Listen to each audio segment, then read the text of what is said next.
el anuncio que sacudió a la monarquía, la decisión histórica sobre el futuro del príncipe George. La pregunta parecía casi trivial, lanzada al aire como una curiosidad intelectual. Hola, David Attenborough, ¿qué animal crees que será el próximo en extinguirse? Sin embargo, mientras el mundo reflexionaba sobre la fragilidad de la naturaleza, en el corazón del Reino Unido se gestaba una decisión destinada a cambiar no solo el destino de un niño, sino el de toda una institución milenaria. El Palacio de Kensington acababa de preparar un anuncio que, según fuentes internas, redefiniría para siempre la forma en que la monarquía británica concibe a sus herederos. La mañana del 10 de diciembre de 2025, a las 9:30 en punto, el comunicado fue difundido con la precisión quirúrgica que caracteriza a la Casa Real. Breve, medido y cuidadosamente redactado, el texto confirmaba lo que durante meses había circulado en susurros entre pasillos alfombrados y despachos históricos.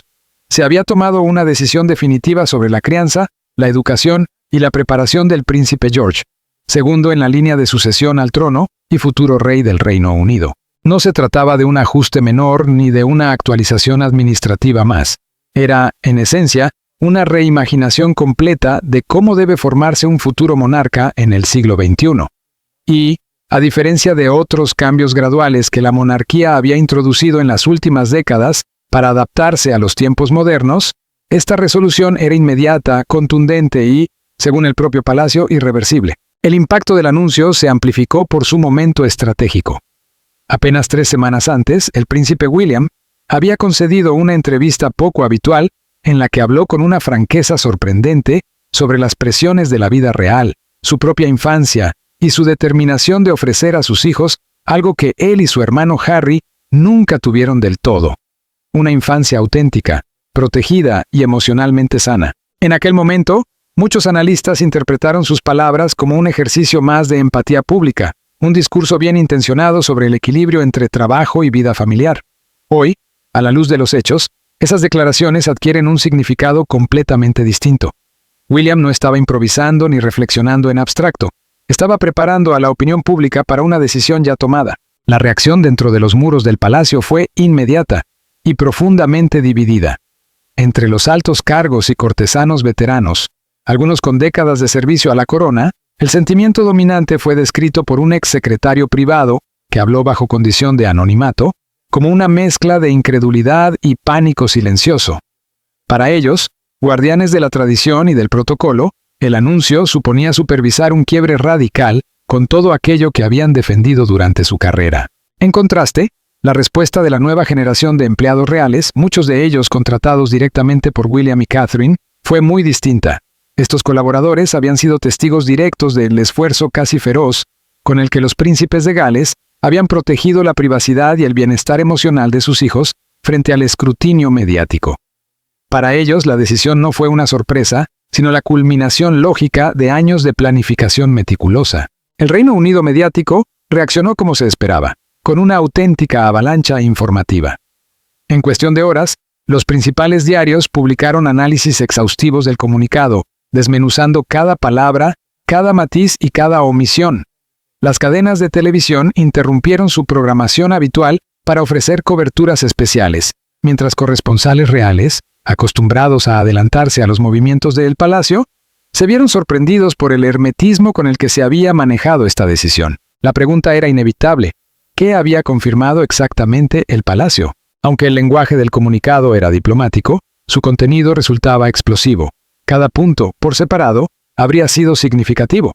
Juntos, constituían una auténtica revolución en la crianza de un heredero al trono. El primer y más impactante anuncio fue que el príncipe George no seguirá la tradición de asistir a un internado. Durante más de 2 siglos, los herederos varones de la corona han sido enviados a colegios internos, alejados de sus familias durante largos periodos, con la idea de forjar carácter, independencia y resistencia emocional.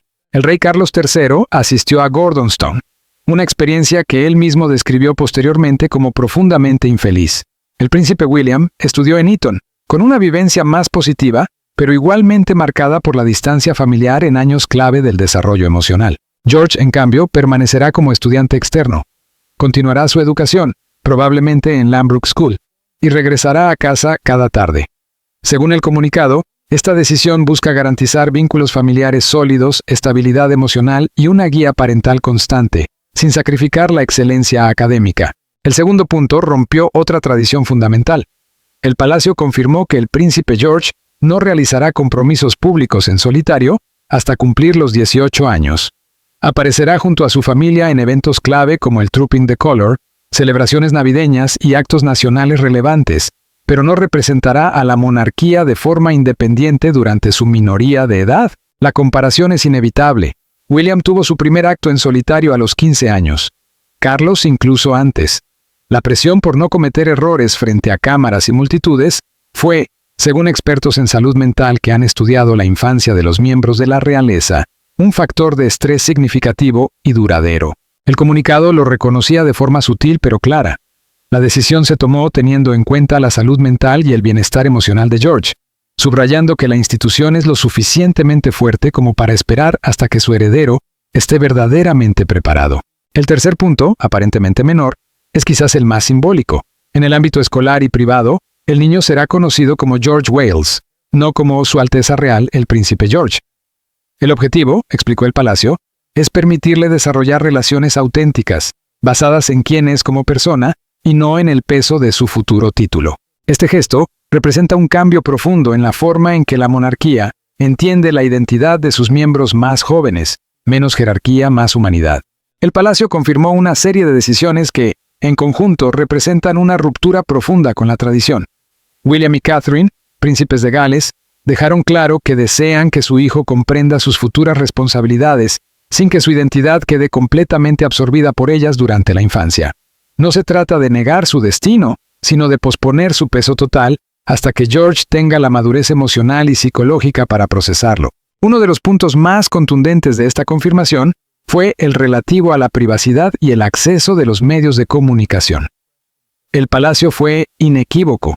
No habrá sesiones fotográficas autorizadas ni entrevistas con el príncipe George hasta que alcance la edad adulta y pueda tomar decisiones informadas sobre su propia imagen pública. Las únicas fotografías que se harán públicas serán aquellas tomadas por su madre en cumpleaños y ocasiones significativas. A los medios se les exigirá respetar este límite, con la amenaza implícita de acciones legales para quienes lo crucen. Esta decisión no surge del capricho, sino de una herida abierta en la historia personal de William. Su infancia estuvo marcada por una intrusión mediática constante y, finalmente, por la pérdida traumática de su madre en circunstancias que involucraron persecución periodística y espectáculo público.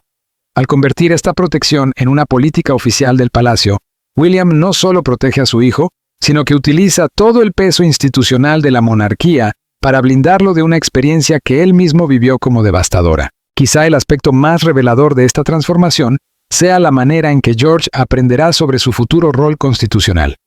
El palacio confirmó que recibirá informes privados y regulares sobre su posición y responsabilidades, pero estos serán apropiados para su edad y, sobre todo, impartidos por sus propios padres, no por cortesanos ni funcionarios. William y Catherine han decidido asumir el control directo de cómo y cuándo su hijo conoce su destino. Serán ellos quienes expliquen, de forma gradual y humana, el peso de la corona, las expectativas y el significado del servicio público, permitiéndole comprender y procesar, en lugar de simplemente aceptar. El comunicado oficial concluyó con un párrafo que muchos interpretaron como la clave para entender todo el planteamiento. El príncipe y la princesa de Gales creen que una base sólida en la infancia, construida sobre la estabilidad familiar, una educación genuina y el bienestar personal, preparará mejor al príncipe George para su futuro servicio a la nación que cualquier grado de exposición pública temprana o adhesión a protocolos obsoletos. En estas líneas se condensó una declaración audaz. La tradición cede terreno ante la evidencia científica sobre el desarrollo infantil y la salud emocional. La pregunta inevitable es si este enfoque producirá un rey más fuerte, o si, por el contrario, erosionará el misterio y la autoridad simbólica que han sostenido a la corona durante generaciones. Para entender por qué el palacio avaló este cambio radical, es imprescindible analizar las experiencias que moldearon la visión de William y Catherine sobre la paternidad y la monarquía. La infancia de William estuvo definida por contradicciones profundas. Fue privilegiado más allá de cualquier medida común, pero también sufrió traumas que lo marcaron para siempre. Perdió a su madre a los 15 años, observó la lucha de su padre entre el deber real y la felicidad personal, y creció en entornos escolares donde era simultáneamente protegido y expuesto, tratado como distinto simplemente por su nacimiento. A lo largo de esos años, se le recordó una y otra vez que sus emociones, preferencias y necesidades individuales eran secundarias frente a su futuro papel. En conversaciones privadas, William ha hablado del sentimiento de impotencia que lo acompañó durante su niñez. Las decisiones se tomaban por él: dónde estudiaría, cuándo debía aparecer en público, cómo debía emplear su tiempo. Incluso las figuras bien intencionadas parecían incapaces de verlo como un niño antes que como un rey en formación. Todo se filtraba a través de su destino, sacrificando su presente en nombre de un futuro que resultaba tan inevitable como asfixiante. Catherine, en cambio, llegó a la familia real como una outsider, lo que le otorgó una perspectiva distinta. Creció en un entorno familiar cercano y afectuoso, donde los niños podían expresarse, equivocarse y desarrollarse a su propio ritmo. Sus padres, Carol y Michael Middleton, eran exitosos pero no obsesionados con el estatus ni con la rigidez de la tradición. Priorizaban la felicidad y el bienestar de sus hijos. Al integrarse a la vida real, Catherine percibió con claridad el contraste entre ambos mundos. Durante su noviazgo y los primeros años de matrimonio, William y Catherine mantuvieron conversaciones profundas y, en ocasiones, difíciles sobre el tipo de padres que querían ser. No eran charlas triviales, sino debates serios sobre cómo equilibrar el deber institucional con una vida familiar auténtica. William compartía recuerdos de su infancia, algunos entrañables, muchos dolorosos, y Catherine le planteaba preguntas directas. ¿Te hizo feliz? ¿Te ayudó? ¿Querrías eso para nuestros hijos? El nacimiento del príncipe George en julio de 2013 convirtió esas reflexiones en decisiones concretas. De repente, cada elección sobre su crianza estaría bajo el escrutinio de una institución con ideas firmes sobre cómo debía formarse un heredero. Aún así, William y Catherine se negaron a ceder automáticamente a la tradición. Querían ser padres reales, no solo padres reales en el sentido institucional. Desde los primeros años tomaron decisiones pequeñas pero significativas. Contrataron a su propio personal en lugar de aceptar recomendaciones del palacio, eligieron residencias en Anglesey, Kensington y finalmente Adelaide Cottage, pensando en ofrecer a sus hijos una vida lo más normal posible, y limitaron el acceso a los niños, incluso dentro de la familia, estableciendo límites que algunos consideraron desconcertantes, pero que ellos defendieron con firmeza. Catherine impulsó especialmente un enfoque basado en la evidencia científica. Se involucró activamente en organizaciones dedicadas al desarrollo infantil temprano, no solo como patrona, sino como estudiosa del tema. Dialogó con psicólogos sobre el trauma infantil, con educadores sobre estilos de aprendizaje y con expertos en salud mental sobre resiliencia. Todo lo que aprendió confirmó su intuición. El enfoque tradicional de la realeza, la rigidez emocional, la separación temprana, la exposición constante, era profundamente defectuoso. William, por su parte, trabajaba en su propio proceso de sanación. Habló públicamente de sus luchas con la salud mental, del tiempo que pasó evitando enfrentar el duelo por la muerte de su madre y del costo emocional del deber real. Este trabajo personal reforzó su convicción de que George no debía repetir su historia. Su hijo tendría acceso al apoyo terapéutico, si lo necesitaba, se le permitiría expresar emociones y sabría que ser persona es más importante que ser príncipe. La decisión de mantener a George cerca, de limitar su exposición pública y de darle una infancia lo más normal posible, nace de una convicción compartida. La monarquía será más fuerte, no más débil, con un rey criado en un entorno de amor, estabilidad y apoyo genuino, en lugar de uno moldeado por la rigidez y la responsabilidad prematura. William y Catherine han observado a otras monarquías europeas, la holandesa, la sueca, la noruega, que han producido herederos equilibrados al priorizar el bienestar infantil sobre la tradición. Porque para Guillermo y Catalina, esto nunca fue solo una cuestión de cómo educar a su primogénito. Fue, y sigue siendo, un intento deliberado de romper un ciclo de trauma generacional que ha marcado a la familia real británica durante demasiado tiempo. Fue una apuesta consciente por redefinir el modelo de monarquía, por construir una institución donde quienes portan la corona sean personas emocionalmente sanas, equilibradas y libres de elegir el deber desde la fortaleza interior, no desde una obligación impuesta por una infancia rígida y condicionada. La confirmación del palacio equivale, en muchos sentidos, a poner esa visión por escrito. Hacerla a hacerla oficial, a blindarla frente a posibles intentos futuros de revertirla por parte de cortesanos influyentes o familiares con una visión más tradicional. Guillermo y Catalina están utilizando su posición, su popularidad y su poder institucional para proteger a su hijo de una forma en la que ellos mismos nunca fueron protegidos.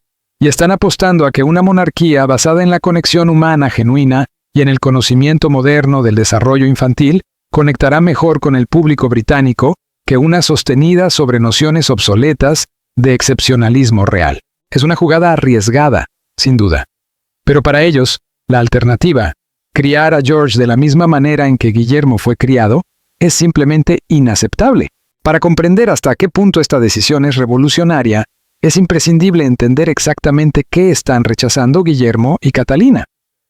El enfoque tradicional de la crianza de los herederos al trono no es una costumbre reciente ni una desviación puntual del pasado. Se remonta a siglos atrás y se construyó sobre supuestos acerca del liderazgo, el deber y la naturaleza misma de la monarquía, que hoy resultan, como mínimo, profundamente cuestionables y, en muchos casos, crueles. Durante gran parte de la historia británica, los herederos no eran criados por sus padres en un sentido real. Desde la infancia, eran confiados a institutrices, tutores y miembros del personal de palacio. La lógica era clara y contundente. Estos niños pertenecían a la nación, no a su familia. Su desarrollo debía estar en manos de profesionales que comprendieran las exigencias únicas de la vida real. El apego emocional a los padres se consideraba potencialmente peligroso, una debilidad que podía hacer al futuro monarca demasiado blando, demasiado influenciado por sentimientos personales en lugar de por la necesidad del Estado. El rey Jorge III, que reinó a finales del siglo XVIII, apenas conocía a sus propios hijos. Los veía de forma ocasional y siempre en encuentros formales. Su educación y crianza estaban completamente delegadas en el personal de la Casa Real, regidas por horarios estrictos y protocolos inflexibles. La reina Victoria, pese a ser madre de 9 hijos, mantuvo una distancia similar, especialmente con su primogénito, el futuro Eduardo VII. Lo consideraba decepcionante, se lo hacía saber con frecuencia y sometió su educación a una disciplina casi punitiva, convencida de que debía corregir lo que ella percibía como defectos de carácter. Este patrón se prolongó hasta bien entrado el siglo XX. Jorge VI, padre de Isabel II, fue un niño tímido y extremadamente sensible que desarrolló una grave tartamudez, atribuida en parte al trato severo de sus tutores y a la presión constante ejercida por su padre, Jorge V. Este último creía firmemente que la dureza y la disciplina eran esenciales para los niños reales y mostró poco afecto hacia sus hijos. Las cicatrices emocionales que dejó ese estilo de crianza acompañaron a Jorge VI durante toda su vida. La propia Isabel II, aunque considerada una madre dedicada dentro de los márgenes de su época, educó a sus hijos siguiendo un protocolo que priorizaba el deber sobre la cercanía emocional. El entonces príncipe Carlos recibió escaso afecto físico. Durante largos periodos, su madre estaba ausente debido a giras oficiales. Cuando regresaba tras meses en el extranjero, lo saludaba con un apretón de manos en lugar de un abrazo. No era falta de amor, sino el reflejo de un sistema que confundía la reserva emocional con la fortaleza y la corrección real. A esto se sumaba la cuestión educativa. Durante generaciones, los niños reales, especialmente los varones, eran enviados a internados conocidos por sus condiciones duras. Se creía que la privación y la dificultad forjaban el carácter. La experiencia de Carlos en Gordonstoun es quizá el ejemplo más citado. Sufrió acoso, aislamiento y una profunda infelicidad. Sin embargo, cuando se quejó, se le pidió que resistiera. Su padre, el príncipe Felipe, había prosperado en ese mismo entorno y no podía comprender por qué su hijo no hacía lo mismo. La idea de que distintos niños pudieran necesitar entornos diferentes simplemente no se contemplaba. El currículo tampoco estaba pensado para el bienestar emocional. Se enseñaban historia constitucional, estrategia militar, idiomas y protocolo, pero apenas se fomentaban la inteligencia emocional, la creatividad o el pensamiento crítico. El objetivo no era formar a un ser humano pleno y feliz, sino a alguien capaz de cumplir funciones ceremoniales y constitucionales. Las obligaciones públicas comenzaban además a una edad muy temprana. Carlos asistió a su primer acto oficial con solo 5 años. Guillermo ya estrechaba manos y participaba en caminatas públicas cuando aún estaba en la escuela primaria. Se esperaba de ellos una compostura absoluta. Nada de frustración, cansancio o emociones propias de la infancia. La presión era inmensa y para niños sensibles a menudo insoportable. La filosofía subyacente era clara. Los herederos no debían ser niños normales. Desde muy pequeños debían entender que no lo eran, que su vida no les pertenecía por completo y que su infancia era un periodo de preparación, no de exploración ni de juego. Pero este enfoque tuvo consecuencias evidentes. Generación tras generación, miembros de la realeza emergieron de estas infancias con serias dificultades emocionales. Matrimonios frágiles, relaciones complicadas con sus propios hijos y una incapacidad recurrente para experimentar una felicidad auténtica fueron el precio humano de una institución que se sostenía gracias al estoicismo y al deber. A finales del siglo XX, ese precio se volvió imposible de ignorar. Diana de Gales habló abiertamente de la frialdad de la vida real y de cómo contribuyó a sus problemas de salud mental. El príncipe Harry fue aún más explícito, describiendo en entrevistas y en sus memorias cómo la falta de apoyo emocional y la presión constante lo dañaron profundamente. Guillermo, más contenido en sus palabras, ha dejado claro a través de sus acciones que considera profundamente equivocados los métodos del pasado. La confirmación del palacio sobre la crianza de George es una repudiación directa de toda esta tradición. Guillermo y Catalina están diciendo, en esencia, que el enfoque histórico fue erróneo, que los niños necesitan amor, estabilidad y una crianza auténtica mucho más que entrenamiento temprano en deber y protocolo, que un niño feliz y equilibrado será, llegado el momento, un mejor monarca que uno endurecido por la privación y la distancia emocional. No se trata de un pequeño ajuste ni de una modernización superficial. Es un rechazo frontal a siglos de filosofía educativa real, basado en algo que la monarquía rara vez ha permitido que influya en sus decisiones, la evidencia contemporánea sobre lo que realmente necesitan los niños para prosperar. Guillermo y Catalina están apostando a que la psicología moderna y la pedagogía saben más que siglos de tradición. Están eligiendo el bienestar de su hijo por encima del precedente institucional. El riesgo es evidente, que se equivoquen, que los métodos antiguos, por crueles que parezcan hoy, realmente prepararan mejor a los monarcas para una vida extraordinariamente anormal, que al darle a George una infancia más normal, estén fallando en prepararlo para las presiones únicas del trono. Los críticos sostienen precisamente eso, que la pareja es ingenua, que prioriza sus deseos personales sobre las necesidades futuras de un rey. Pero Guillermo y Catalina han llegado a la conclusión de que el mayor riesgo es continuar haciendo las cosas como siempre. Han visto el daño de primera mano, lo han vivido, y están decididos a que su hijo no se convierta en otra víctima de un sistema que históricamente ha valorado más a la institución que al individuo. La confirmación del palacio convierte esa determinación en algo oficial, permanente y en muchos sentidos irreversible. Desde el primer momento, la respuesta mediática siguió líneas casi previsibles. Los medios progresistas, encabezados por The Guardian, celebraron la postura de Guillermo y Catherine como un gesto de valentía y modernidad. Para estos sectores, priorizar la salud mental de un heredero directo al trono no solo es coherente con décadas de investigación en psicología infantil, sino que representa una ruptura necesaria con prácticas históricas que, bajo el peso del protocolo, generaron sufrimiento silencioso en generaciones anteriores de la realeza. Columnistas y analistas destacaron que, por primera vez en siglos, unos futuros monarcas colocaban explícitamente el bienestar emocional de un niño por encima de expectativas institucionales inflexibles. En el extremo opuesto, publicaciones conservadoras como The Telegraph reaccionaron con cautela y escepticismo. Varios artículos cuestionaron si el príncipe George estaría verdaderamente preparado para reinar algún día sin la educación rigurosa y disciplinada que caracterizó a sus antecesores. Un historiador real de renombre escribió que, aunque la compasión hacia los niños es una virtud incuestionable, la monarquía británica ha sobrevivido precisamente porque exigió más a sus herederos de lo que la mayoría de las familias exigiría a sus propios hijos. Desde esta perspectiva, Guillermo y Catherine podrían estar confundiendo modas contemporáneas de crianza con una sabiduría forjada a lo largo de siglos. Los tabloides, fieles a su estilo, optaron por el dramatismo. Titulares estridentes hablaban de fracturas en palacio y choques generacionales, citando fuentes anónimas, algunas plausibles, muchas claramente imaginadas, que sugerían el descontento del rey Carlos III o el malestar de otros miembros senior de la familia real. La narrativa dominante era siempre la misma. conflicto, tensión y una monarquía al borde de una crisis interna. Sin embargo, más allá del ruido mediático, la reacción del público resultó mucho más compleja y reveladora. Las encuestas realizadas en los días posteriores al anuncio mostraron que aproximadamente el 68% de los británicos apoyaban la decisión de Guillermo y Catherine respecto a la crianza de George. Entre los menores de 40 años, el respaldo superó el 80%, una cifra que evidencia una clara brecha generacional. Las razones detrás de este apoyo fueron especialmente significativas.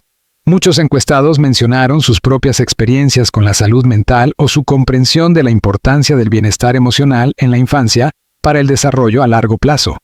Padres y madres, en particular, se identificaron con el deseo de los príncipes de proteger a su hijo sin dejar de prepararlo para una responsabilidad colosal. Para este sector de la población, Guillermo y Catherine estaban actuando como lo harían unos buenos padres, poniendo las necesidades reales de su hijo por delante de tradiciones abstractas o presiones externas. Se percibió una humanidad que durante décadas había parecido ausente en la narrativa oficial de la realeza. No obstante, el 22% que se manifestó en contra de la decisión no puede ser reducido a simples tradicionalistas inflexibles. Entre ellos había personas genuinamente preocupadas por el futuro del príncipe George, temerosas de que una infancia demasiado normal lo dejara vulnerable ante las presiones únicas del trono. Otros críticos sostuvieron que la familia real tiene una responsabilidad institucional que va más allá de las preferencias personales. Desde este punto de vista, Guillermo y Catherine estarían imponiendo su visión individual sobre una institución que, simbólicamente, pertenece a toda la nación. Un argumento recurrente entre los detractores fue la idea de que el sacrificio y cierta dosis de sufrimiento son necesarios para forjar líderes fuertes. Se citaron figuras históricas que superaron infancias duras para alcanzar la grandeza, sugiriendo que la adversidad construye carácter. Frente a esto, el contraargumento, que innumerables personas jamás se recuperan de infancias traumáticas y que infligir dificultades de forma deliberada es cruel e innecesario, no pareció convencer a este grupo. Los expertos tampoco mostraron una postura unánime. Algunos historiadores y comentaristas reales aplaudieron la decisión como una evolución largamente esperada. Robert Lacey, biógrafo real de gran prestigio, escribió que la monarquía siempre ha sabido adaptarse para sobrevivir y que el enfoque de Guillermo y Catherine es una modernización indispensable para una institución que necesita seguir siendo relevante.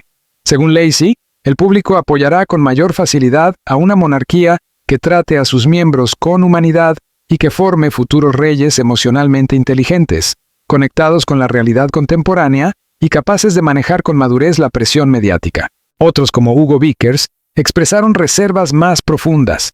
Aunque reconoció los defectos de los métodos tradicionales, Vickers defendió el valor de una educación rigurosa y de la exposición temprana al deber. Su preocupación central es que el príncipe George no llegue a comprender plenamente el peso de su futuro rol sin esa preparación intensiva que definió la crianza real durante generaciones. Para él, existe el riesgo de que Guillermo y Catherine estén sobrecompensando sus propias experiencias difíciles, sacrificando una formación sólida en favor de una protección excesiva. La reacción internacional añadió otra capa de interés al debate. Otras casas reales europeas siguieron el anuncio con atención.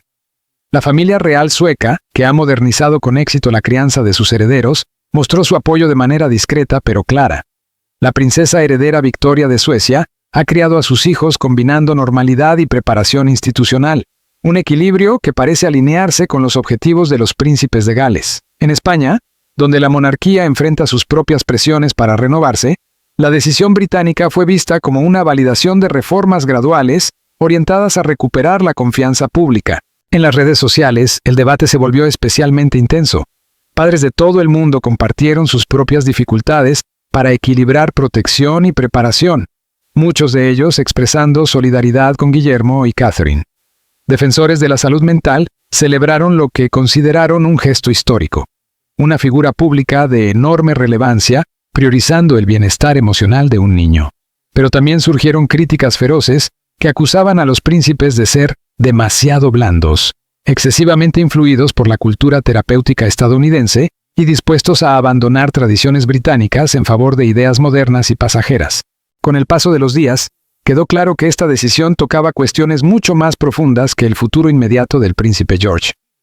El debate, se transformó en una reflexión colectiva sobre la crianza, sobre el equilibrio entre tradición y bienestar individual, sobre qué define a un buen líder y sobre si las instituciones deben adaptarse a las personas o exigir que las personas se sacrifiquen por ellas. Para Guillermo y Catherine, lejos de debilitar su postura, la reacción pública pareció reforzar su convicción. En un breve comunicado posterior, emitido a través del Palacio de Kensington, agradecieron el apoyo recibido y subrayaron que su decisión fue tomada tras una cuidadosa reflexión y consultas extensas con expertos. Insistieron en que no estaban rechazando el deber ni la tradición, sino buscando un camino más saludable para preparar a George para su futuro papel. La declaración concluyó con una frase claramente dirigida a los críticos. Creemos que un futuro rey criado con amor, estabilidad y apoyo genuino servirá mejor a la nación que uno endurecido por privaciones innecesarias. El mensaje fue inequívoco. Guillermo y Catherine no estaban retrocediendo ni dudando, ni especialmente preocupados por complacer a quienes se aferran a concepciones obsoletas de la crianza real. El debate, sin duda, continuará. Cada decisión que tomen respecto a George será examinada bajo el prisma de este anuncio. Pero la elección ya es pública, cuenta con un respaldo mayoritario y les permite concentrarse en la tarea concreta de criar a su hijo según sus convicciones. La confirmación del palacio no es simplemente una cuestión doméstica. Es una declaración sobre el tipo de monarquía que el Reino Unido podría tener en la segunda mitad del siglo XXI. Sus implicaciones van mucho más allá de un solo niño y alcanzan debates fundamentales sobre deber, tradición, salud mental y la capacidad de las instituciones antiguas para adaptarse a valores modernos. Para el príncipe George, el impacto inmediato es claro. Tendrá una infancia más cercana a la normalidad que la de cualquier heredero directo al trono en siglos.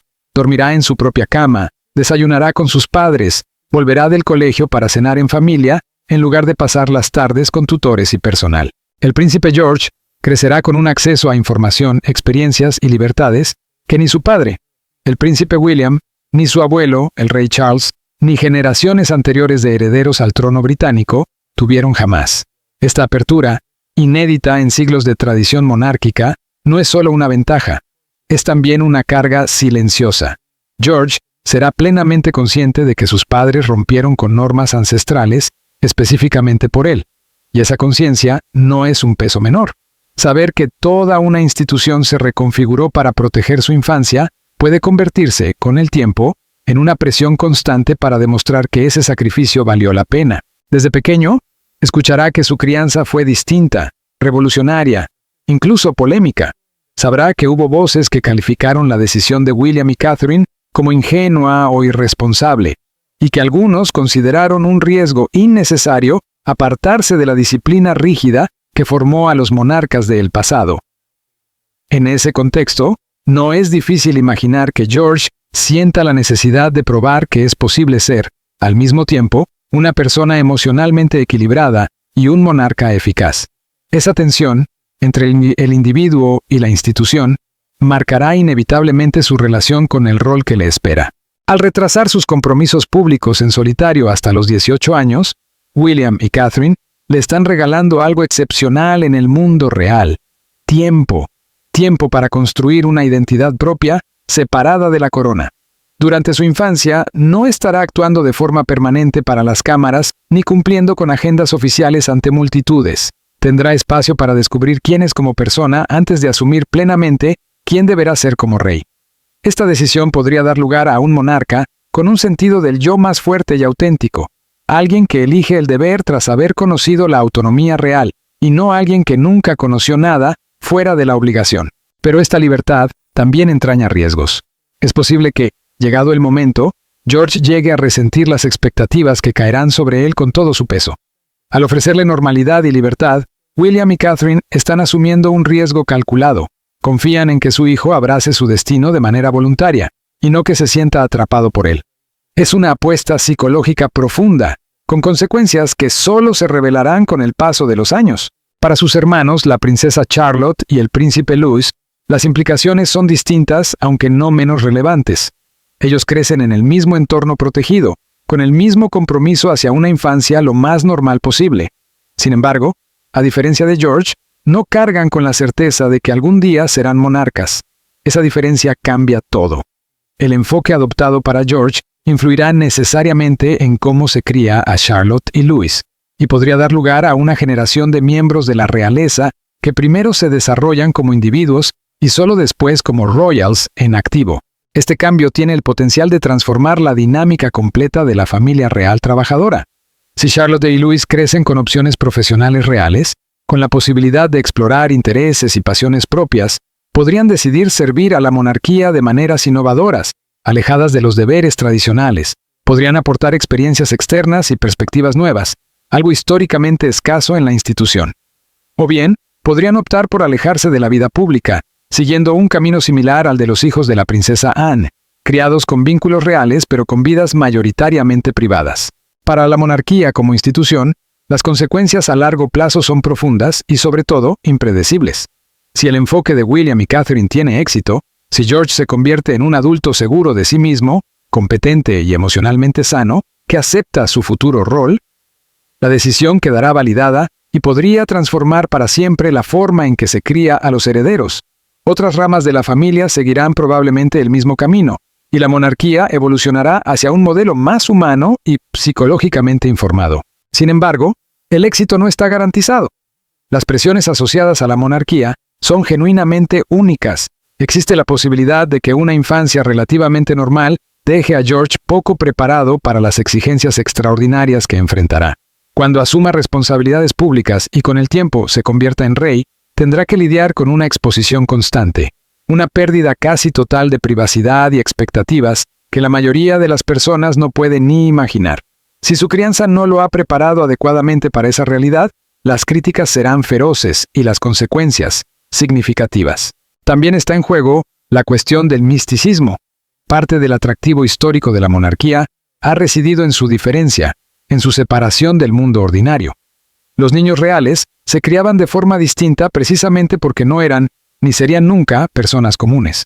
Al ofrecer a George una infancia normal, William y Catherine podrían estar debilitando, sin quererlo, esa sensación de excepcionalidad que durante siglos sostuvo la autoridad simbólica de la corona.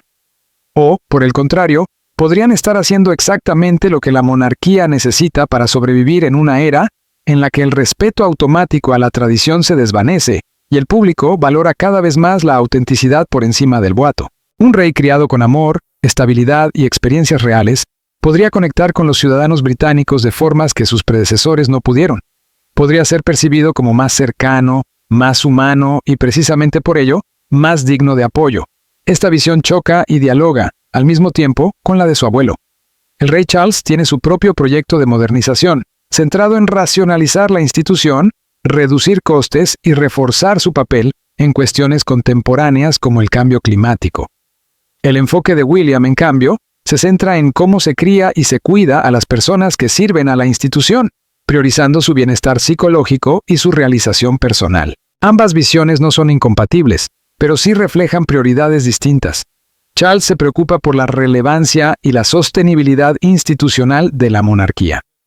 William se pregunta si quienes la encarnan pueden hacerlo sin sacrificar su salud mental ni su felicidad. Para el éxito a largo plazo, ambas perspectivas serán necesarias, aunque en ocasiones puedan entrar en tensión. Los próximos 10 o 15 años serán decisivos.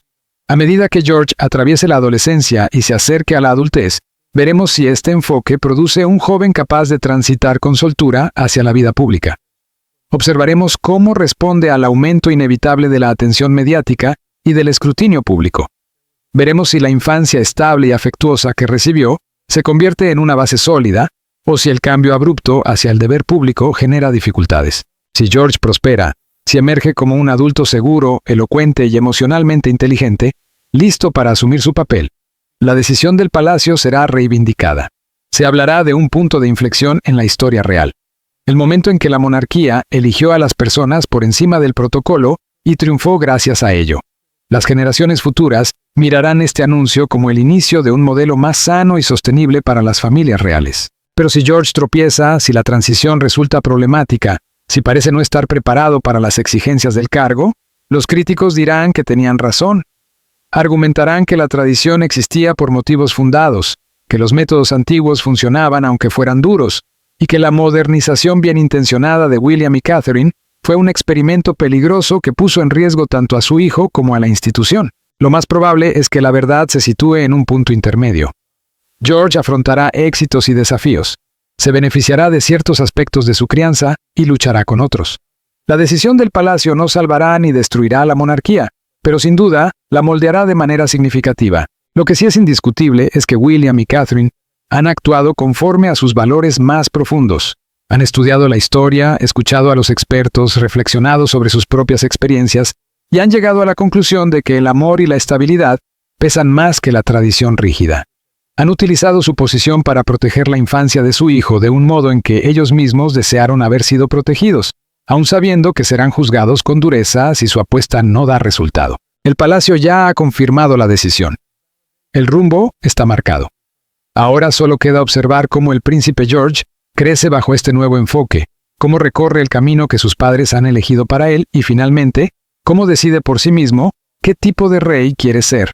El futuro de la monarquía y la validación o el rechazo de esta decisión revolucionaria descansan en sus manos.